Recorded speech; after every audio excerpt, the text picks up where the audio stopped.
A warm welcome back to the Forensics Detailing channel. Do not forget to subscribe. We've got a cool one this week.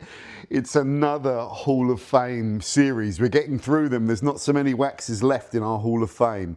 What could it be? Some of you that are really smart might have guessed it already from just seeing that pot there. You might be able to join the dots and get to our next wax. Who could? Who could? Put in the comments. Here it is.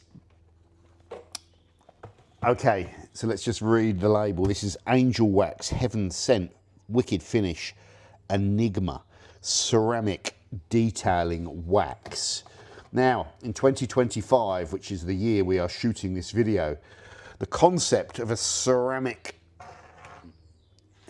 let's use the word infused, a ceramic infused wax is probably not that unique or that much of a surprise, but back when this wax was first made, and we must be talking about 10 years ago, a ceramic infused wax was a thing of intrigue.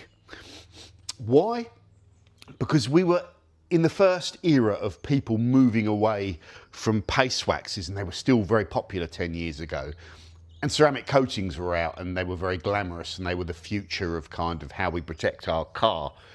Then suddenly this concept of having a paste wax, which we all love the experience of using paste wax, and that kind of passion side of, spending time with your car and applying waxes that we've talked about, but with the added bonus of it also perhaps being a ceramic coating as well, which we'll talk about a little bit further down the line, because it may or may not be the case in terms of benefits and pros and cons. So this was a genuine ceramic infused wax, as opposed to a ceramic wax that might be ceramic by virtue of containing SiO2 polymers or other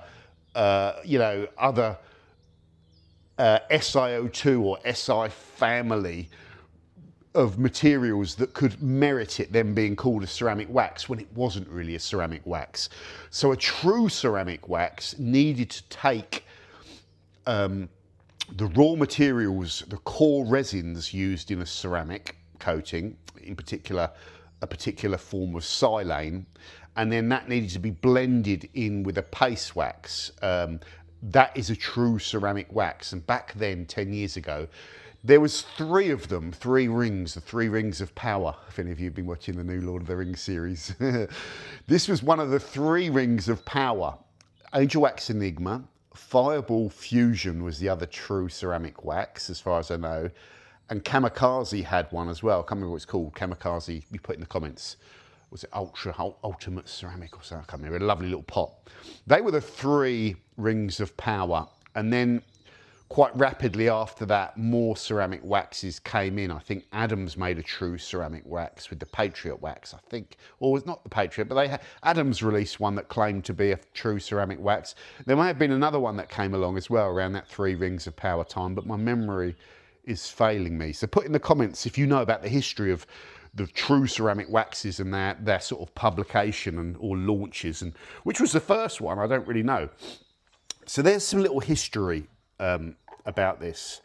Now, Angelwax for me are a phenomenal detailing brand. They're a phenomenal brand because they do the lot. They have this core range of waxes which are all handcrafted by John Hogg, their chemist. And John is a master wax maker.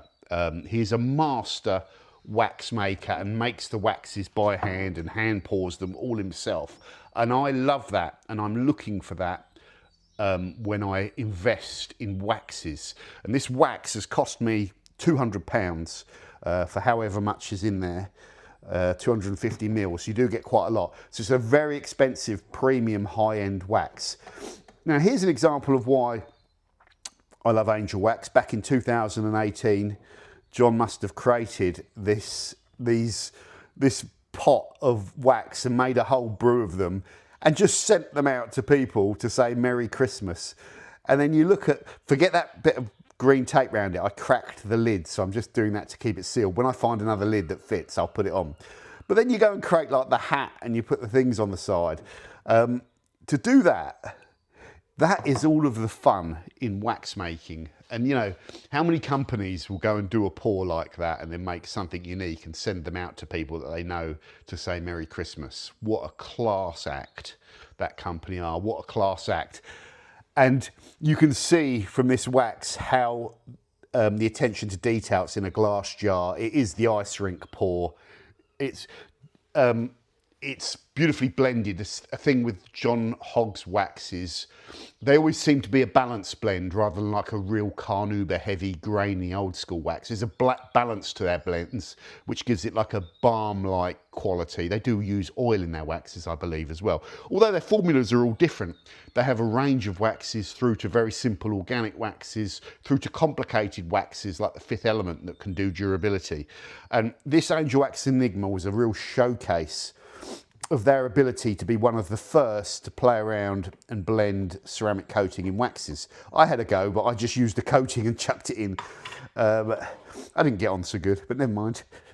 You need to be kind of careful. Angelwax also are one of the few companies that have the license to import the raw silane material and store it on site where it needs to be fully managed and licensed, and the barrels need to be gassed off and all that sort of stuff. So they're a proper company with a passion for making detailing products, which is very, very rare.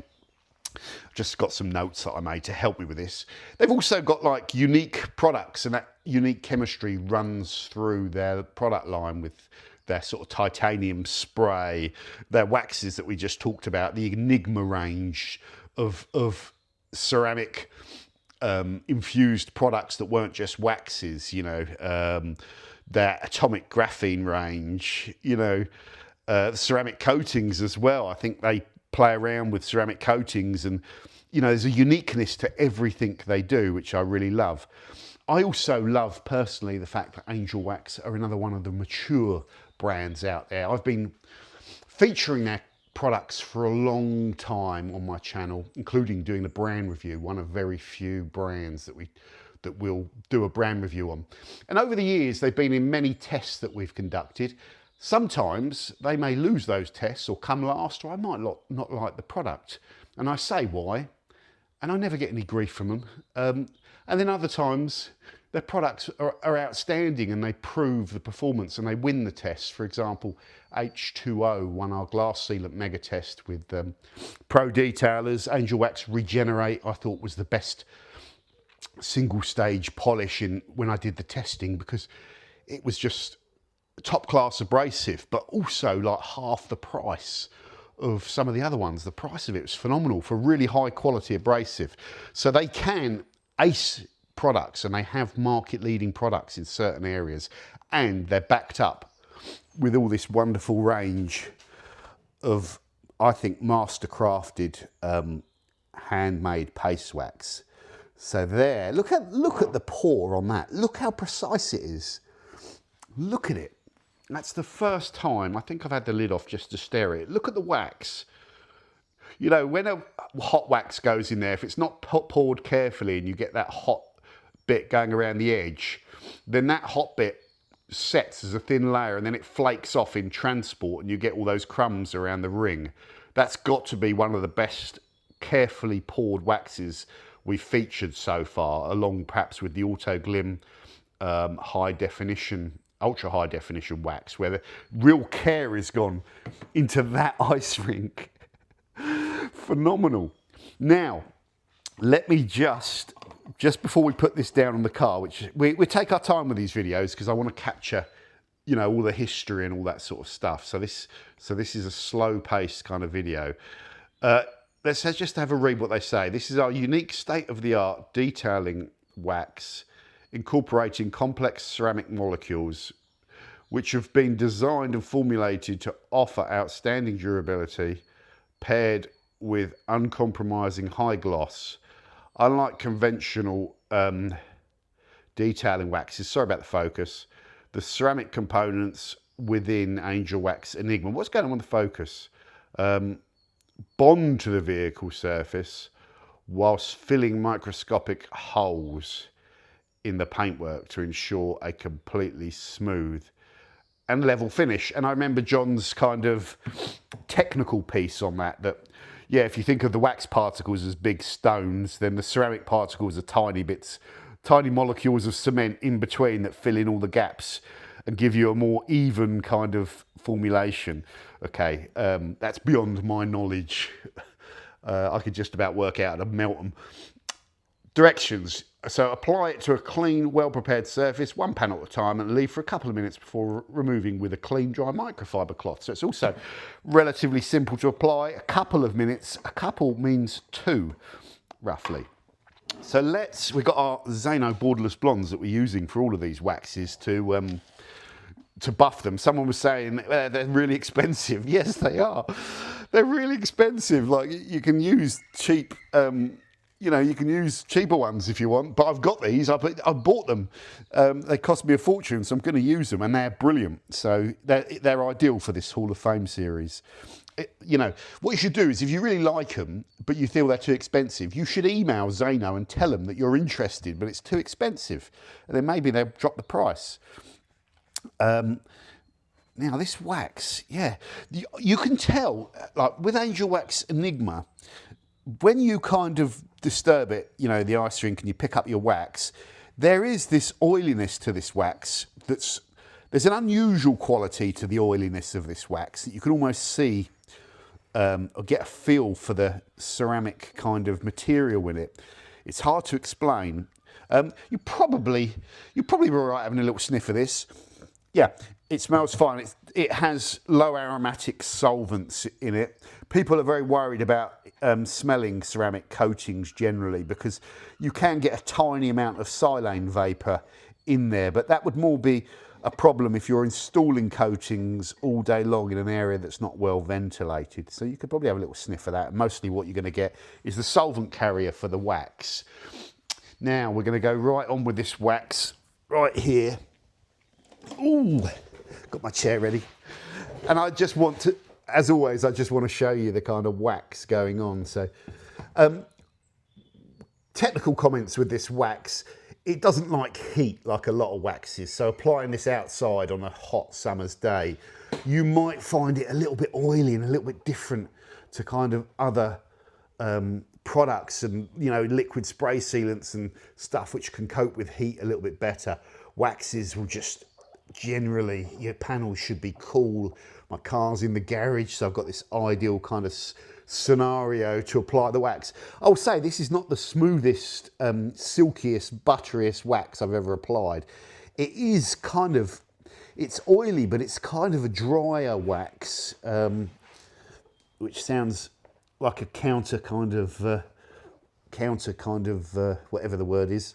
You know, it's like contradictory, isn't it? To say it's oily, but it's not particularly like buttery or spreadable like some of the other waxes in this series. But as you can see, it is not problematic at all. And you can go ahead and you can work this wax in, do your thing. Again, with all waxes, keep them off your trims. You know, if you're really worried, you'd probably get some guys that will go and tape up along here so they can wax right up to the edge. And if you want to do things like that, that's down to you. But I'm just getting the wax on kind of 99% of the panel, but really the more you get it on, it's when you start trying to whack wax into places like this that you'll end up getting it all over these pillars. And I'd rather probably have less wax kicking around, and I'll buff some protection on that when I've got the cloth, and I just buff over that, and a bit of shiny wax will get on there and it will kind of set. Now we'll talk about the performance of this wax. So this wax, when I did the Pro Detailers Mega Wax Test, which was one of my first big wide-scale tests, that was a big step up for me in approach of how we test things, and it was all done by people that are cleverer than me, and I was just happy to be involved. I got all of the waxes afterwards, you know, during that test, and got them back in my garage, and using them all, and just, you know, desperate to get them all on the panels and play around with them. And the Angelwax Enigma, I didn't even realise when it said ceramic wax that it was a real ceramic infused wax, because a few of them, like I say, claim that in that test. So it was just another flashy ceramic wax to me. And then when I used it, I felt the performance of it was amazing. I felt it was one of the best looking waxes, although I had no gloss meter or anything to base that on. It also beaded like crazy when I'd put it on my blue Laguna Seca blue M3, and I just thought, wow, this wax is really special. And then I read the label, and then I was asking a bit more about it, and it's like, oh yeah, that one's quite special. It's a true ceramic wax. And then I got really carried away, and it became one of my personal favourites. But I don't think it tested that well, if I remember rightly, which can sometimes happen. So I don't know if it was highly recommended in that particular test. But for me, it was like amazing. So what I'm going to do is just go along the top here. This might need a little bit longer, but it does say 2 minutes, and I think we're about bang on 2 minutes. So this wax, because it's got ceramic material in it, you might want to put a little rubber glove on or something when I'm filming.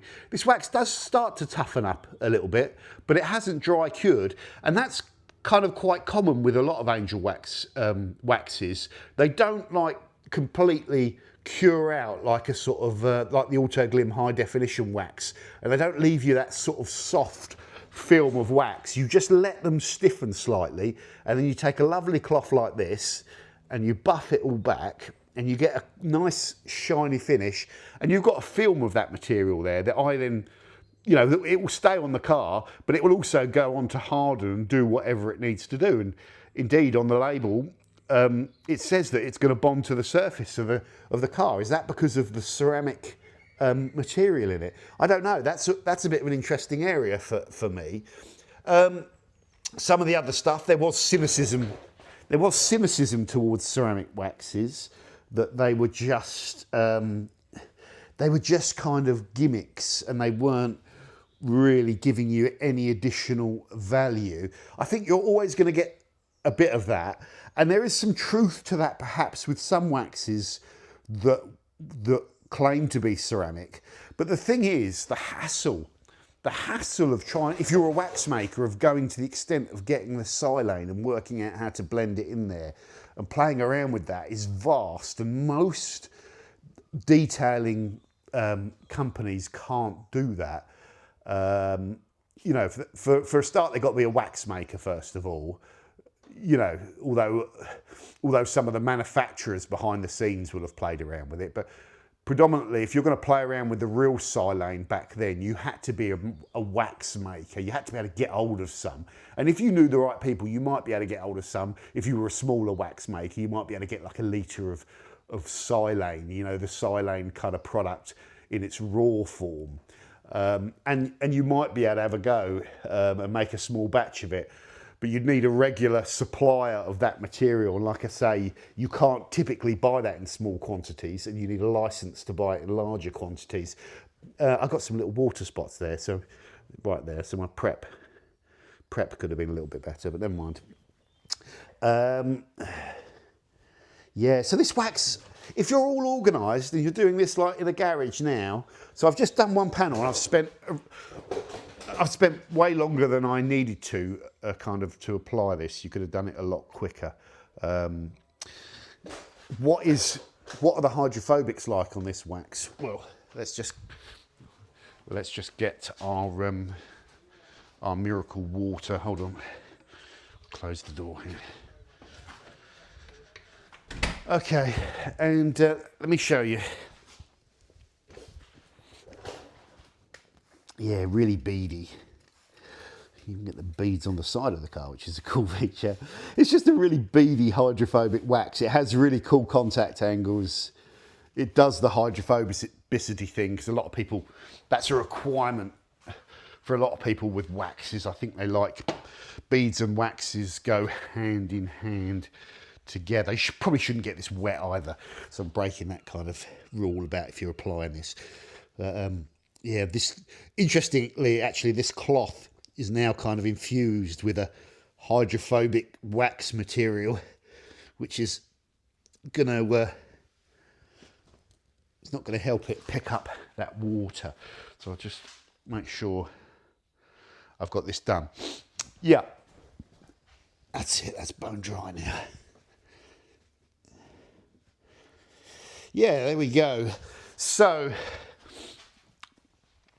how long can you expect this wax to last on your car? Should be somewhere, I think they claim it's a 6-month wax, but we all know that's the maximum durability perhaps. I remember living with it on my M3 many years ago, and it did over 3 months, but I think I was using detail spray and stuff like that, so it's a bit harder to know exactly, but you should get good durability out of it. I don't think it's even Angelwax's top durability wax. I think that's the Fifth Element. So I wouldn't buy Enigma because you're buying the best durability.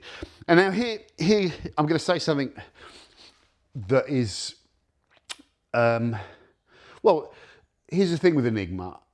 Now in hindsight, I wouldn't buy this because you're going to get a level of performance, like protective performance, that you might not get from other waxes. And that's when I first got into it and bought it, I sort of bought into the fact that this was a ceramic wax, so that it was going to give me exceptional protection. Perhaps it was the best of both worlds, that it was going to be the fun of applying a paste wax and getting tons of it that can sit in a pot, but also the perks of having a ceramic coating. Maybe to a very small extent, but I think essentially buy this because of its history, buy it because of the technical brilliance of someone going and making this wax, and buy it because you just love waxes, and Angelwax are definitely up there, aren't they, as a leader of kind of handmade, the craft of handmade waxes. I think they're very good, and I love all that, guys, as I've said, and it's that simple. This is definitely a wax that is lodged into my history and my experience of really falling in love with paste waxes. It's well worthy. This would always make my Hall of Fame all day, every day. There'd have to be an Angelwax wax in there, and it's a no-brainer. This is the one. This is the flagship wax that they made that really stood out from the crowd for me. Brilliant, brilliant stuff. Where will it come overall? Where will it come? Is it going to be in you know, I think I'm going to do 2 videos. One where I test performance, and we do a similar sort of recreation of the performance testing we did back in the Autoglim labs all those years ago. We test them a bit more functionally and a bit more in a cold manner, where we take out my personal preference and we just score them on certain things, and we'll crunch that and see how it comes out, and God knows which one's going to win. It might do all right in that, actually, but if we factor in price, it's going to get penalised there, you know, the value for money proposition, and rightly so if you want value for money. But then I'll do another video where I just talk about all 10 and I rank them in my personal preference of where they belong in my Hall of Fame, which will be very deeply personal. And I'm just thinking as I do this, it might not be the number 1, it might not be 2 or 3. Where would it go? I don't know, but it's in my Hall of Fame. That says it all. Says it all. Brilliant stuff. Lovely, lovely company, lovely people, lovely products. And I'll keep this for the rest of my life. One day I might use it. And that's that wax as well captures everything about what this company stand for. Brilliant. So thank you for watching, guys. And we've got a couple more in our Hall of Fame to get through. I hope you've enjoyed this. Let me know your thoughts on the Angelwax Enigma. Like I say, the only thing now, after it being a 10-year established product, is I remember some people saying in real high temperatures, it can be real fiddly to apply, you know, when it's baking hot outside. You know, yes, but same with lots of paste waxes. But you've seen the application. So in a nice cool garage on a black finish, it spreads, you wait 2 minutes, you buff. If you buff properly with a nice juicy absorbent cloth, you'll get all the wax. If you buff with some thin floppy 30p microfiber that's been doing the rounds for 20 years and has got God knows what in it, it might not be the same experience. So that's as well part of the thing. I've also got this Adams wax applicators, which I've been using for this series, which is a lovely thing. It's got a beefy old handle on it, so it just applies the wax really nice. I've got all the gear that makes applying wax nice, and I think if you're going to spend 200 quid on a wax, then having a nice applicator rather than one of those kind of little, you know, a little pound Wilco sponge or something, you know, and you're dunking a big sponge in there and you're using, you know, you reach for your dashboard and get that microfiber that's been in your glove box for 6 years. It's covered in dust and stuff. Things are going to go wrong. So take the time to pick some nice cloths and a nice applicator and a nice wax. So take care, guys. I'll see you soon on the Forensics Detailing channel.